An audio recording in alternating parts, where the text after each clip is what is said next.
aqui estamos para falar de outras histórias.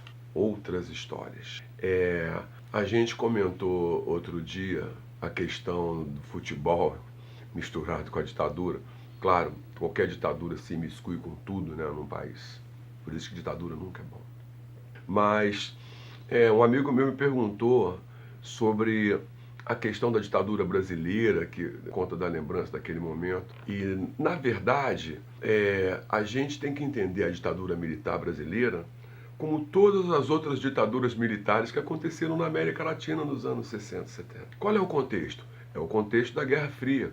O mundo estava bipolarizado entre a União Soviética e os Estados Unidos. Então, como eles não podiam se confrontar pessoalmente devido ao iminente perigo de uma guerra nuclear, as lutas se davam no interior dos países onde eles tentavam estabelecer áreas de influência econômica, política. Você vê que curioso, por exemplo, nos anos 60, 70, nós chegamos a ter aqui na América do Sul 9 ditaduras militares. Por incrível que pareça, a Venezuela não era uma ditadura militar em 70. Os outros países eram ditaduras militares. No Peru, houve uma coisa estranhíssima do ponto de vista histórico. A ditadura militar do Velasco Alvarado, em 1968, era um general também que deu um golpe militar no Peru, só que ele era de esquerda. Foi uma ditadura que durou pouco, mas o contexto geral das ditaduras, a ditadura brasileira, ela é provavelmente a mais equilibrada, a mais seletiva e a mais organizada de todas elas, por incrível que pareça. A gente tem um número, por exemplo, de mortos desaparecidos entre 1964, quando ela começa, e 85, quando ela termina, em torno de 685 pessoas, pelo menos catalogadas pelo movimento do reconhecimento, né, das ações, né, que o governo estabeleceu para recuperar a imagem, né, desse pessoal que desapareceu, que sumiu e tal. Então era uma ditadura muito seletiva.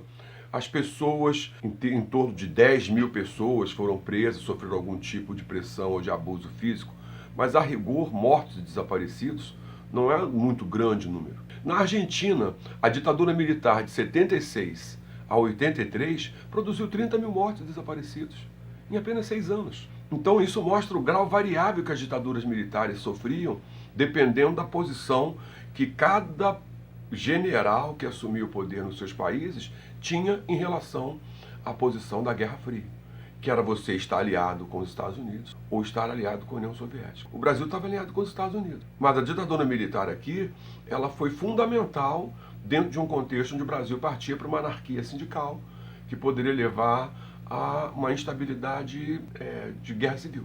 Então, é daqueles malefícios que no final das contas se tornam benéficos, porque impediu o Brasil de rachar ao meio. E quando a ditadura militar acabou, também havia acabado a anarquia militar e o Brasil pôde recuperar sua capacidade como um país.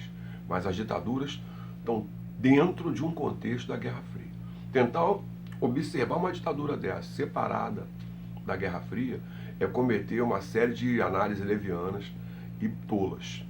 Porque a conjuntura maior é que ditava as condições onde a Guerra Fria se dava em cada um desses países. Aqui no Brasil, ela se traduziu nas oligarquias e nas Forças Armadas, parte da igreja, enfrentando a luta armada de parte de uma burguesia que resolveu enfrentar em armas. Esse confronto expressava a esquerda brasileira, com apoio de União Soviética, de China, de Cuba, contra uma direita brasileira que, apoiada por militares e parte da igreja e de latifundiários, sustentou um poder que adequou-se ao lado americano na Guerra Fria. Eu ouso dizer que a posição brasileira na Guerra Fria garantiu um papel importante do Brasil na desconstrução da União Soviética, anos mais tarde, em 1989, quando o muro caiu. Porque quando o muro caiu, infelizmente, não era nada o que havíamos sonhado.